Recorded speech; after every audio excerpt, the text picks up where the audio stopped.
Untuk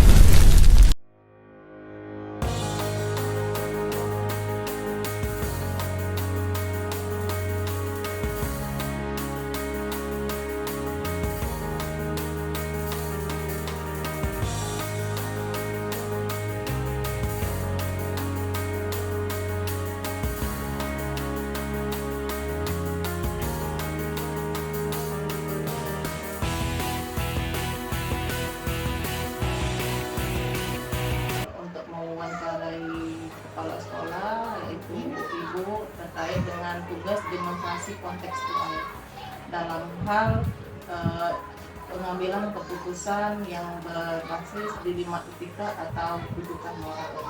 Nanti di sini ada 8 pertanyaan yang ingin saya tanyakan ke ibu perihal dilema etika ini. Apakah ibu bersedia atau tidak mengganggu waktu ibu? Silakan, selama itu untuk tugas dari ya di CPP, saya siap sebisa saya dan semampu saya. Terima kasih Ibu. Nah, sebelum kita mulai pertanyaan, silakan Ibu untuk memperkenalkan diri Ibu dulu. Oke, Assalamualaikum warahmatullahi wabarakatuh. Saya Nurul Jaria. Saya adalah Kepala Sekolah SD Negeri 180 Palembang. Sekarang Bu Lea adalah guru saya di SD 180 Palembang. Ya, terima kasih Ibu. Kita mulai ke pertanyaannya Bu. Yang pertama, selama Ibu menjadi kepala sekolah di SD 180 ini pasti Ibu menemukan kasus-kasus ya Bu ya. Kasus-kasus yang termasuk di dilema etika atau bisa jadi di rujukan moral. Dan bagaimana cara Ibu membedakan antara kasus ini masuk ke dilema etika atau di rujukan moral? Yang namanya hidup pasti ada masalah. Ya. Nah, selama saya hidup kurang 1 tahun, ada beberapa masalah yang mungkin itu termasuk dilema etika. Dilema etika ini benar melawan benar. Ya. Nah, terkadang benar melawan benar itu ada kaitan juga dengan rujukan moral. Kita tidak bisa pungkiri itu terjadi, karena rujukan moral ini ketika dilema etika itu ada, nah muncul rujukan moral itu pasti ada. Oke, jadi dengan melihat ya, melihat kasus itu benar atau salah. Iya. Nah, setelah Ibu menemukan kasus, bagaimana cara Ibu mengambil keputusannya? Yang misalnya ini sudah Ibu tentukan ini termasuk dilema etika gitu. Nah, bagaimana cara Ibu mengambil keputusan terhadap kasus tersebut? Dalam hal ini, kalau menurut saya itu kasus itu masuk dalam dilema etika, mau tidak mau keputusan yang saya ambil itu tidak bisa sembarangan. Ya. Tidak bisa, oh harus begini. Ada beberapa hal yang saya lakukan sebelum mengambil keputusan. Biasanya yang pertama mengidentifikasi masalah itu, kemudian siapa yang terlibat di dalam masalah itu. Nah, setelah itu baru nanti saya lihat apa yang harus solusinya. Nah, kalau ada masalah A, oh solusinya ini, tapi tidak hanya satu. Kira-kira misalnya kalau solusinya A, itu dampaknya apa? Dampak negatif dan dampak positif. Dari situ baru saya ambil keputusan. Sekiranya keputusan itu nanti berdampak, itu bisa kita kaji ulang. Karena keputusan yang kita ambil terkadang, mohon maaf, terkadang ketika sudah kita ambil ada kelemahan. Mau tidak mau itu harus kita revisi, dan arti kata harus ada tindak lanjutnya.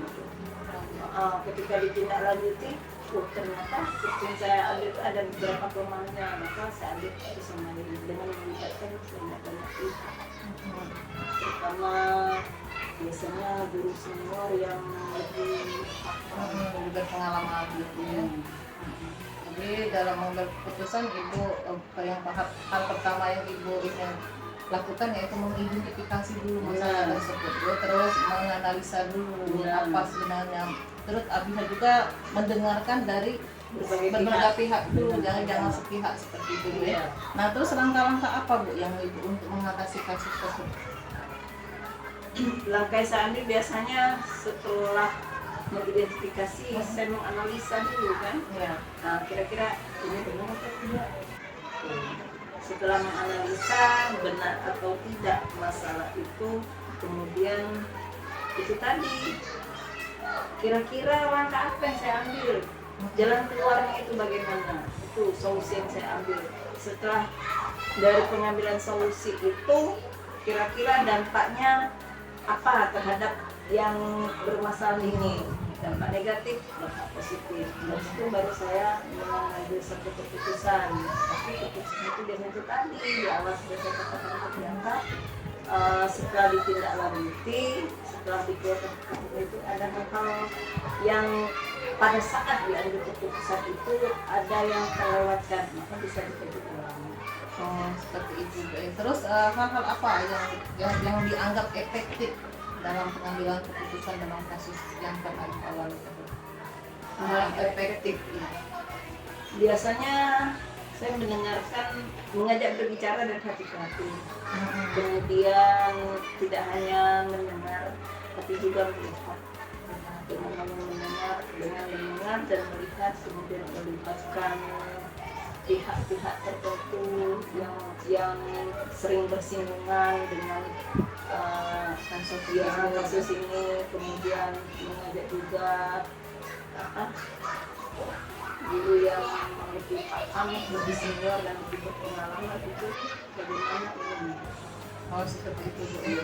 Jadi dalam kasus yang pernah Ibu alami itu, adakah, Bu, apa seseorang atau faktor-faktor yang selama ini mempermudah Ibu dalam pengambilan keputusan? Apakah ada seseorang yang terlibat atau faktor-faktor apa saja? Biasanya saya mengambil keputusan itu saya melibatkan orang ketiga. Orang ketiga itu biasanya bisa dari lingkungan, bisa dari dosen, bisa juga dari siapa saja. Itu yang kira-kira Memahami, memudahkan saya mengambil keputusan. Itu biasanya. Ya, Bu, sangat menginspirasi sekali, Bu, ya. Ini mungkin di pertanyaan terakhir, Bu, ya. Nah, jadi untuk melaksanakan kasus ini, misalnya Ibu menemukan sesuatu kasus, itu Ibu lakukan secara khusus atau langsung diselesaikan? Kalau saya orangnya tidak mau menunda-nunda. Begitu ada masalah, saya panggil. Saya panggil orang tersebut, saya ajak berbicara dari hati ke hati dulu. Dari situ baru setelah orang itu saya cari itu tadi pihak ketiga, saya lihat, saya Dipelajari dulu, ya. saya identifikasi. Jadi kalau ditunda-tunda lama-lama itu tadi menambah lagi banyak masalah. Benar. Oke, Bu, percakapan kita hari ini sangat menarik, Bu, ya. Jadi yang namanya kasus itu kita dalam pengambilan keputusan jangan mudah dalam mengambil keputusan, jangan sampai salah langkah, karena satu keputusan yang kita ambil itu dampaknya akan berkelanjutan seperti itu, Bu. Jadi dalam mengambil keputusan mungkin kita mengidentifikasi dulu masalah tersebut, kasus tersebut, siapa yang terlibat, terus dalam mencari hal yang benar dan salah. Jadi kita pelajari dulu kasusnya seperti itu, jangan sekali-kali kita hanya mendengarkan di satu pihak saja seperti itu, ya. Terima kasih, Bu, atas waktunya. Semoga kedepannya berjalan lancar dan sekolah ini tetap bisa mengambil keputusan dari kasus-kasus yang terjadi. Terima kasih, Bu. Sama. Assalamualaikum warahmatullahi wabarakatuh. Waalaikumsalam.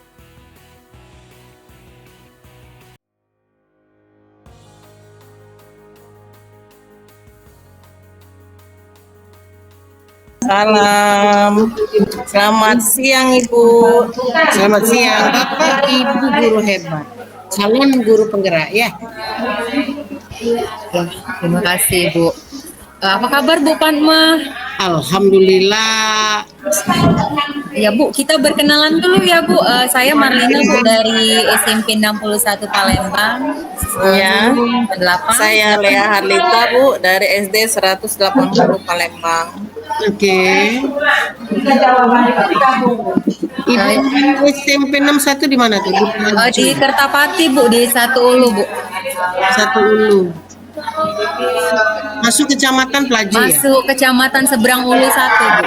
Satu-satunya SMP Bu yang ada di SD 1. Karena baru Bu, baru didirikan Bu tahun Oh iya, SMP 60. Oh iya. Oke, lanjut. Oke, Ibu Fatma sendiri Bu, bisa berkenalan dulu Bu Ibu. Baik. Assalamualaikum warahmatullahi wabarakatuh. Waalaikumsalam warahmatullahi wabarakatuh. Calon guru penggerak yang hebat. Saya Fatma dari Kepala Sekolah SD 178. Alhamdulillah dari tahun 2017 sampai sekarang sudah masuk tahun ke-6, tidak bisa pindah karena ditunjuk sebagai salah satu sekolah penggerak di Kota Palembang. Seperti itu. Luar biasa, sekolah penggerak ya Bu ya.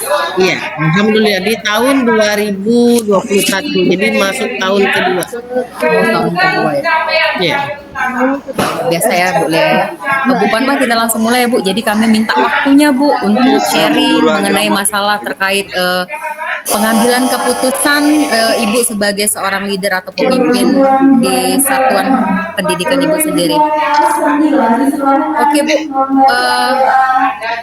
pertanyaan yang pertama ya Bu, selama ini Bapak Ibu, bagaimana Ibu mengidentifikasi sebuah kasus?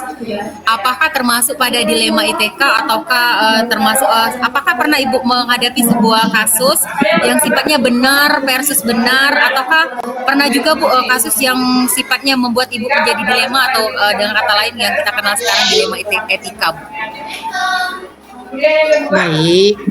Baik Bu Marlina, Ibu coba menjawab.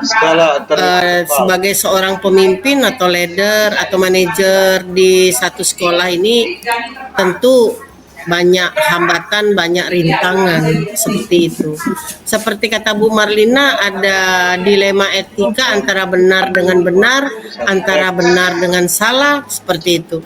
Jadi posisi pertama kali yang harus saya jelaskan adalah kalau saya di sekolah berarti saya posisinya sebagai kepala sekolah sesuai dengan keputusan wali kota yang mengangkat saya sebagai kepala sekolah di sekolahan ini.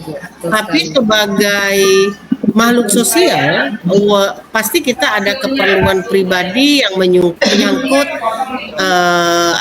keadilan, keindahan, kemudian rasa bahagia. Itu pasti kita dapat di sekolah. Apalagi kita bersama-sama dalam satu manajemen sekolah itu ada guru, ada juga pegawai kependidikan, misalnya petugas perpustakaan, kemudian yang ekstrakurikuler juga banyak. Jadi berkumpullah di situ makhluk-makhluk sosial. Jadi kalau Ibu Marlina katakan bahwa ada, tidak, pasti ada.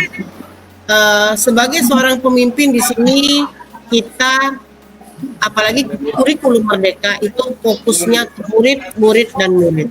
Jadi sebagai seorang pimpinan saya harus bertanggung jawab apapun juga yang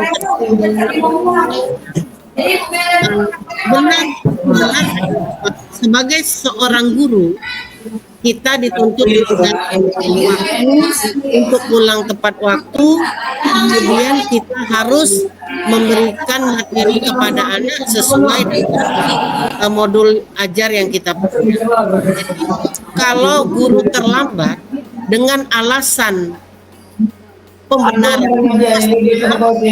benar kata guru,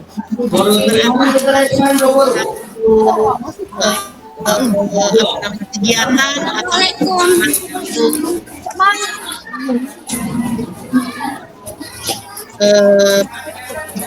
keadaan di sekolah pastilah sangat aku harus mempunyai keputusan yang tepat. Jadi kalau Ibu Marlina katakan bahwa benar dengan benar atau benar dengan salah itu banyak. Jadi saya mengidentifikasinya atau menganalisisnya, saya harus berpegang pada kebijakan dan tanggung jawab saya sebagai kepala sekolah. Kalau guru terlambat dengan alasan yang masuk akal itu benar kata mereka bahwa mereka terlambat ada penyebabnya, mungkin saya berpendapat salah karena tidak sesuai dengan jam. Nah, jadi mereka terlambat untuk memberikan pembelajaran di sekolahan. Seperti salah satu yang membuat kita berpikir adalah sekolah bisa maju, tidak akan bisa satu kegiatan itu dilakukan hanya oleh kepala sekolah. Jadi kita perlu dukungan dari guru yang ada di sekolahan. Jadi seperti itu Bu Marlina, kurang lebih seperti itu. Selanjutnya dari Bu Lea, mungkin Bu Lea. Oke, baiklah Ibu. Jadi Ibu di sini mengangkat tentang kasus kedisiplinan guru di tempat Ibu mengajar. Nah, seandainya di sana nanti ada timbul atau permasalahan atau kasus dari kedisiplinan tersebut, bagaimana cara Ibu untuk mengambil keputusan terkait masalah itu? Baik Bu Lea, salah satu keputusan yang saya ambil, saya akan memanggil guru yang bermasalah itu secara empat mata. Saya akan tanyakan akar masalah, kemudian seperti saya sarankan dengan guru di rapat bahwa setiap masalah itu pasti ada solusinya. Jadi apapun bentuk kesalahan, apapun bentuk halangan harus kita kemukakan bersama-sama. Nanti pada saatnya kalau kita sudah berdamai dengan situasi seperti ini, baru kita ajak rembukan bersama-sama dengan guru agar mendapatkan solusi yang lebih baik lagi. Jadi cara saya mengatasinya, saya mengajak guru itu untuk berkomunikasi. Itu salah satu cara saya sebagai pemimpin di sekolahan ini. Oke Bu, sejauh ini ya Bu, hal apa yang selama ini Ibu anggap efektif Bu dalam Ibu mengambil keputusan pada kasus-kasus yang seperti bagi Ibu menegakkan kedisiplinan Bu? Hal apa Bu yang Ibu anggap efektif nih untuk sebuah pengambilan keputusan tadi? Hal efektif yang untuk mengambil keputusan, kita tidak bisa harus memutuskan secara sepihak. Jadi keputusan yang paling efektif adalah mengajak orang yang bermasalah untuk bersama-sama mencari akar masalah, sama-sama mencari solusi. Seperti itu. Silakan Bu Lea. Terus bagaimana Bu langkah-langkah Ibu dalam mengatasi kasus tersebut? Sebagai seorang pemimpin, kalau ada masalah di sekolahan, misalnya di satu guru, saya akan memanggil. Langkah pertama yang akan saya lakukan, kita harus melihat apa kesalahan dari guru, kemudian kita lakukan pendekatan bersama, kemudian kita berbicara, mengemukakan akar masalah, apa yang dialami, kemudian kita sama-sama mencari solusi. Kalau kita di ujung solusi masih belum bisa dapat, kita ajak mereka guru-guru di sini berembuk, berkolaborasi bersama-sama untuk memecahkan masalah tersebut agar proses kegiatan belajar mengajar di sekolah itu tetap berjalan dengan aman dan nyaman. Oke Bu, ini seandainya Bu ya ada kasus guru Ibu melanggar sebuah kedisiplinan, harus mengabaikan tugasnya, sementara kepentingan murid yang harus Ibu utamakan. Terjadi pada saat itu dan Ibu berada di lokasi. Bagaimana teknik Ibu dalam mengambil keputusan? Apakah langsung Ibu panggil pada saat itu juga, atau Ibu mungkin akan menjadwalkan khusus Bu untuk pertemuan dengan si guru tadi? Kalau ini Bu Marlina berakibat pada murid, pasti yang saya lakukan, saya harus tahu dulu, saya panggil apa masalahnya. Harus dikemukakan masalahnya seperti apa. Pada saat itu saya ada di lokasi, pertama sekali yang saya harus lakukan adalah masuk ke dalam kelas yang gurunya bermasalah. Itu yang saya lakukan. Kemudian pada saat saya sudah melakukan di dalam kelas, saya akan manggil guru piket atau guru lain yang pada saat itu tidak ada kegiatan. Kemudian guru yang bermasalah, kalaupun dia tiba pada saat itu juga, saya akan memanggilnya secara langsung. Saya tidak akan menunggu sampai hari esoknya, karena bagi saya masalah yang ada hari ini harus saya selesaikan agar keadaan makin melebar atau tidak menjadi besar seperti itu. Jadi saya panggil akar masalahnya, solusinya seperti apa, mungkin kita bisa bersama-sama berkomunikasi agar apa yang menjadi kendalanya dapat kita bantu seperti itu. Luar biasa ya Bu. Jadi penanganannya tidak berlarut-larut ya Bu, langsung pada saat itu. Iya. Dan Bu Lea, kalau kita menangkap dari perbincangan kita ini, sepertinya Ibu Lea ini seorang pemimpin yang juga mengedepankan privacy ya. Jadi harus ditanya dulu. Iya, benar sekali. Langsung menyalahkan apa yang sebenarnya terjadi, tapi pengen tahu dulu investigasi apa yang sebenarnya terjadi, kenapa terjadi pelanggaran seperti itu. Iya. Silakan Bu Lea, Bang. Bu Lea, ada Ya, dalam mengambil keputusan mungkin ada Bu seseorang atau faktor-faktor yang selama ini dapat mempermudah Ibu dalam pengambilan keputusan. Faktor-faktor apa itu Bu? ya, Contohnya? yang mendukung Ibu, maksudnya Bu, siapa sih Bu orang yang mendukung Ibu, mempermudah Ibu lah dalam menegakkan sebuah kebijakan atau keputusan sekolah Bu? Iya, baik Ibu Marlina, Ibu Lea, yang saya lakukan di sini, kebijakan yang saya ambil itu bersama-sama guru. Jadi pada saat kita melakukan suatu kebijakan atau melakukan suatu peraturan, saya harus mengajak guru semua dalam suatu rapat. Karena bagi saya, mereka yang membuat keputusan, jadi apabila mereka melanggar, mereka harus tahu dengan konsekuensinya.